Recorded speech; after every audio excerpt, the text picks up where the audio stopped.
చేసింది అన్న. మేము ఎప్పటి నుంచో కనీసం వాళ్ళు స్టే ఆర్డర్ ఇచ్చి కనీసం మాకు నోటీస్ అని ఇవ్వాలి కదన్న. మాకు కనీసం నోటీస్ ఇవ్వకుండా కూడా వచ్చి టైం ఇవ్వకుండా కూడా కూలగొడుతున్నారు. ఏం సార్ అని చెప్పేసి అంటే తీసిపోయి ఎమ్మటే జీబులెక్కి ఇస్తున్నారు. జీబులెక్కి ఇస్తున్నారు సార్. కనీసం నోటీస్ ఇవ్వాలన్నా వద్దా సార్? కనీసం నోటీస్ అని అడిగితే తీసిపోయి జీబెక్కిస్తున్నారు. మీకు ఎవరికైనా చెప్పాలా? ఆల్రెడీ ప్రజాపాలనని గెలిపించుకున్నారు, ఇందిరమ్మ పాలన అన్నారు, ఇల్లులు ఇస్తామన్నారు, ఏవి కూడా లేవలే.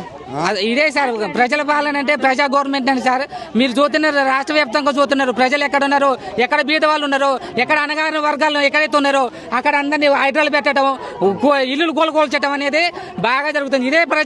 ఇదే ప్రజాపాలన, ఇదే ప్రజల యొక్క గవర్నమెంట్. ఇది మేము కోరి తెచ్చుకున్నందుకు మాలాంటి వాళ్ళకి ఇంకా ఇప్పుడు మమ్మల్ని మా తరం కొట్టింది సార్. ఇప్పుడు 2 తరాలు నష్టపోయినట్టు. ఇప్పుడు ముందు మీలాంటి వాళ్ళు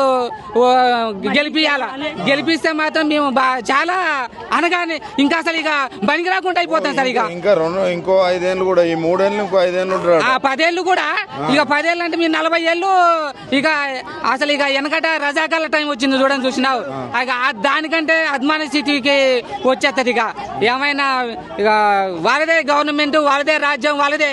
3 మంత్రులు ఉండి ఒక్కరు కూడా రానట్లేరా? వాళ్ళ సార్ వాళ్ళు ఇప్పుడు ఫోన్ చేసి మీరు అడిగినా సార్ ఏమంటారు అంటే నాకేం తెలియదు. అది మీ తిరిగిన గవర్నమెంట్ లో ఉన్న మంత్రులు తెలపోతే ఇంకెవరు చేస్తారు? వాళ్ళు మంత్రి మీ పొంగిలేటి మీ కాడు ఉన్న మేము కూడా ఆయనని మా ఖమ్మం జిల్లా తరఫున సార్ ఆయనని సీనన్న అని చెప్పేసి అని మా అన్న 10 సీట్లు పట్టుకొస్తున్నాడు. వాళ్ళకి అన్న ఖచ్చితంగా ఎదురు తిరిగిండు. మాకేదో అన్న న్యాయం చేసేటోడు అని చెప్పేసి అన్న కోసం 10 సీట్లు తెస్తానని చెప్పేసి ఇంకా మేము ఇచ్చినా ఇవ్వకపోయినా మిగతా మొత్తం కవర్ చేసుకొని అన్న కోసం పోరాటం చేసినాం. అన్న పార్టీ కోసం చేసినాం. అన్న పెట్టిన దీవెన ఏంటంటే 10 తరాలలో అన్నబోంటారు అని చెడుకులారు. మీరు బతకూడదు, మీరు ఉండకూడదు అని చెప్పేసి అని మాకు చాలా బుద్ధి చెప్పిండు. మాకు ఇక మా ఖమ్మంలో మీరు చేసుకోండి ఇక మీరు మా 4 బాటలు నడతారు. మీరు మంచి వాళ్ళపై మీరు మంచి ఇంకా